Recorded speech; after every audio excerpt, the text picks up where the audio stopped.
Welcome to the 6:30 edition of CHBS Nightly News. I'm your lead anchor, James Haggs, and along with the entire CHBS crew, we would like to extend our deepest apologies to anyone who has lost loved ones in the tragic event that happened earlier today. Our broadcast tonight will focus on the events that affected the entire world today and what the next step should be for America. Earlier in the day, the German U-boat U-20 fired a torpedo targeting the 32,000-ton British cruise liner, the Lusitania. Within a quick 18 minutes, the boat was submerged underwater. We do not have an exact death toll yet, but so far, a total of 1,153 passengers have died, and sadly, an outstanding 128 of them have been American citizens. We have recently received a statement from the German Foreign Affairs Office stating the ship was carrying ammunition and military supplies. Even if this is true, the German move was very bold, and we are awaiting the reactions of both Great Britain and America. In this broadcast, we will talk to the United States Executive of Foreign Affairs to answer the questions of what will America do next. We will also talk to the captain of the Lusitania who survived the sinking. And we will also talk to a German military official to answer any questions about the motives behind this attack. Stay tuned for more of your national news.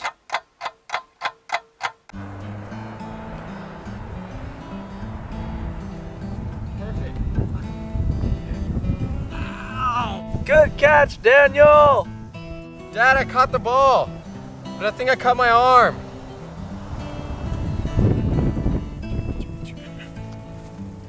I'll get that for you.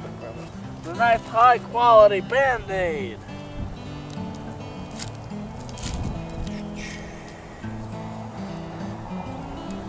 Right there. Oh, better. Look at that. Wow, Band-Aids. Band-Aids, protecting children everywhere. Welcome back to CHBS Nightly News, and here with Matt Hart is the United States Executive of Foreign Affairs to answer America's burning question of what will America do to react to this unfolding event. Matt? Thank you for joining me today. I have a few questions pertaining to the sinking of the Lusitania. Thank you for having me. I'll answer any of your questions. First off, what kind of effect do you think this event will have on the war for the United States? First off, I think it will shock Americans that fellow Americans were on the boat during the attack. Do you think this will lead to an involvement in the war? There's a possibility that this may force the U.S. into the war. How do you feel about the circumstances pertaining to the causes of the attack? I think it is a huge mistake that the captain of the vessel did not use the zigzag technique. Do you think we as the United States will have a big effect on the war? I think we will be able to turn the tide and defeat the Central Powers. How do you think the English people will react after their own ship was attacked? I'm sure that they will be enraged, and I wouldn't be surprised if they asked us to join the war. How will you respond to their requests? Well, this will be up to the President and to Congress, but in hindsight, I think you'll see us over in Europe helping out soon. Now, the Germans fired at the boat because they had weapons on it. Do you feel that this was out of hand? From a military perspective, it was predictable, but from an ethical perspective, it was completely uncalled for. Thank you for your time. That's all we have today. Thank you for having me. Thank you for that interesting interview. Now all we can do is wait and see what will unfold in the upcoming days and whether America will join the war. Now we send it over to Daniel Garland, who is at our on-site station in London, England, where Captain Turner is now recovering. Daniel, can you hear me? Here we have the captain of Lusitania, Captain William Turner. Thank you for having me on, and I would like to begin by apologizing to all those that lost loved ones during this tragic event. I would like to ask some questions concerning the sinking of your vessel. What precautions did you take when you first received the telegram reporting that U-boats were active in the waters you were sailing into? My crew and I didn't take these warnings seriously because U-boat warnings had become such a commonality during this time of war. It is reported that you actually slowed down as you reached the Irish coast. Why would you do this? The fog was extremely bad, and I was worried about running into the Irish coast. I was also concerned about colliding into naval ships that were patrolling the waters in search of U-boats.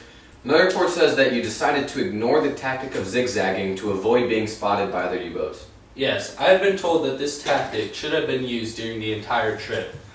But my understanding of this tactic was that you use it only once you were spotted by the U-boat. Some believe that a ship of this merit should have been escorted by destroyers, especially because it was carrying American citizens. What is your take on this? I think that this would have definitely helped the situation because it might have kept Schweitzer from firing the torpedoes at us. Okay, last question, and I think this is the one that most Americans will want to hear. Do you think that the attack was a result of bad decision making on your part, or do you think that the Germans crossed a line that is a reason to engage in war? Personally, I think I definitely made some decisions that led to this tragic event. But the Germans did cross a line, and I think that they should pay for their actions. That's why I think the Americans should join the war to avenge the lives of those lost in the sinking of the Lusitania. It is very kind of Captain Turner to spend some time with us after this event, and thank you, Daniel, for your good job of reporting once again. Our next interview will be with a German military officer who specializes in U-boat operations. We have been given limited access with this interview and are very lucky to bring you this story. I will now send it to David Gesicki, who is at a German base off the coast of Germany. David, how are you doing? I'm doing well, James, and here with me we have a U-boat specialist to talk about what happened earlier today. Now, how are the U-boats made? They are run on regular engines and are roughly triangular in the cross-section. Is there an easy way to identify a U-boat? Yes, if you are aware of them, they are quite easy to sight. They have a very distinct keel and bow. Where do they mostly operate? They spend most of their time on the surface of the water, but when preparing to attack, they submerge and run off battery power. In the case of the Lusitania's sinking, were you aware of the American people on board? Why did you proceed in this attack? We were aware of the American people on board, but our goal as U-boat operators are to sink anything that carries enemy supplies, and that is what we did. Exactly what did your crew witness as they fired the torpedo? We fired only a single torpedo, and it took about a minute from firing to impact. We recorded that there were 2 explosions, but we believe that this is because of the ammunition that the ship was carrying. There were American citizens who died in this attack, and it has enraged the American public. If America now enters the war, would there be regrets to sinking this ship? This scenario is something that we are very aware of. We have released an assurance to your president that something like this will never happen again by calling off the sink on-site policy. If this does not work, we will deal with the repercussions and stand tall against the American military. That story was very disturbing concerning the motives of the German army. Thank you, David, and stay safe in your travels back home. We will now take a break for a message from our sponsors.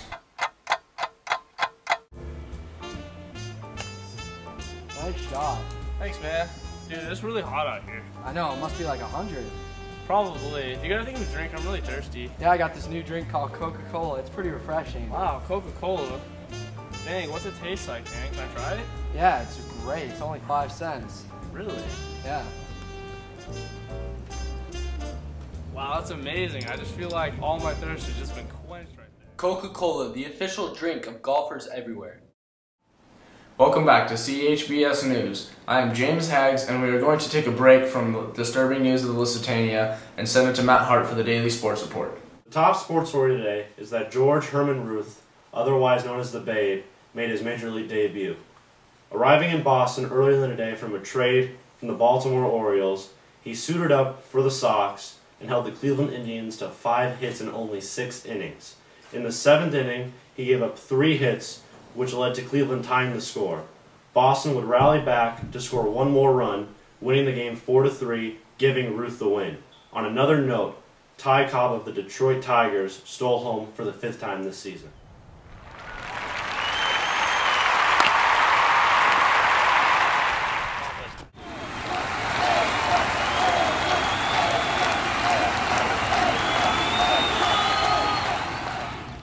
I cannot wait to see where Babe Ruth will take the Red Sox. He has a very bright future ahead of him. We would like to make a shout out to the new #1 song in America, Over There, written by George Cohan. Thank you for tuning in, and return for updated information concerning the sinking of the Lusitania in our 9 o'clock news report. Johnny, get your gun, get your gun, get your gun. Take it on the run, on the run, on the run. Hear them calling you and me, every son of liberty. Hurry right away, no delay, go today. Make your daddy glad to have had such a lad.